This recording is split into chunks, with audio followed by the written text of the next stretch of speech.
intransigent behavior, behavior that just does not make sense anymore in this animal. It's not changing, and it's possibly, that there's sort of a block there that you can't get through, is how I feel it. Then I know that there is a trauma there that has not been resolved. It's not just that they're a bit stressed by something, but there has been something that happened that created this behavior that they have not released yet, that they're still living. Often trauma leads to behaviors that can harm themselves or others. Again, if you think that they are stuck in mobilized response, if they need to do something and they needed to do something and they couldn't, then if they are caged or alone or blocked from getting to where they want to, I have a horse like that, they don't care what happens. They'll harm themselves or you if you're standing in the way. Not because they want to, but because their system is stuck there. One of my mares, who came from the gypsies, and who is the mother of the famous Rohan, Rohan, when he was less than a week old, was attacked by a pack of wild dogs in the gypsy camps. And his mother was tethered and she could not get to him, which she tried to. She has scars on her ankles for where she tried to get to him. And it's created a behavior in her that if she's blocked from getting through something or getting to somewhere that she feels she needs to be, she'll just run through fences, she'll run through you, she doesn't care, because that was the trauma.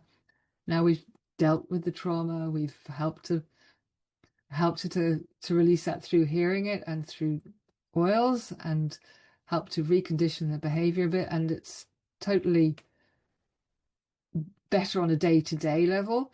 But I wouldn't completely trust it if she felt it was really life-threatening again, because that was a behavior that was triggered by an incident that was traumatic, that she could not deal with, and she was not allowed to complete her mobilized response. She needed to run there and fight those dogs off, and she couldn't. Behavior that starts after just one incident, and becomes, like, for instance, my prime example of that is a collie dog. I think she's in a case study in the book, so you probably know this story. But she was extremely noise sensitive. If she used to pull electric plugs out, so you couldn't put on the vacuum cleaner or you wouldn't put on the dishwasher. Some noise was going to come, she would start to pull. She was left alone in the house. If a thunderstorm was coming, she would pull out all of the electric plugs in the house if she could, which obviously is not a great behavior to be having.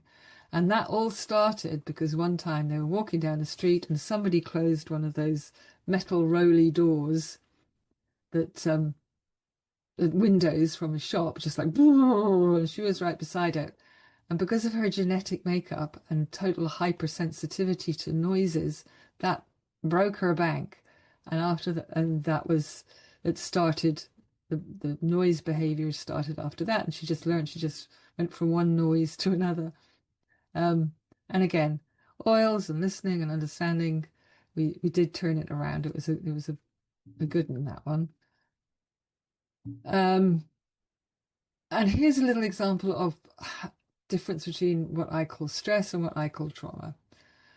As I was writing this presentation, working on it, we had a very rainy day, and I have two animals, a dog and a cat, who both don't like the rain.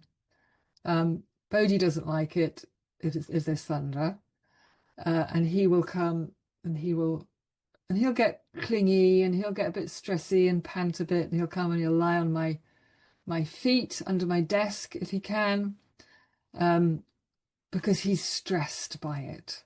Yeah, but it doesn't make him lose his mind. It doesn't push him over the top. He's just a little bit stressed by it, and he's got his coping mechanisms, which is to be close to me or his dad, or to be under the desk, or, funnily enough, in the Jeep, which is his safe place.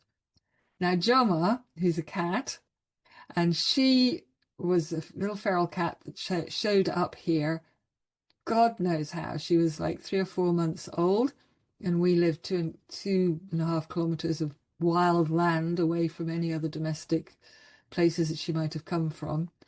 And she showed up here. It was raining, it was cold, she was starving, and she was under one of our little outbuildings, and she was shouting loudly, which caught my husband's attention, and he gave her some food, of course.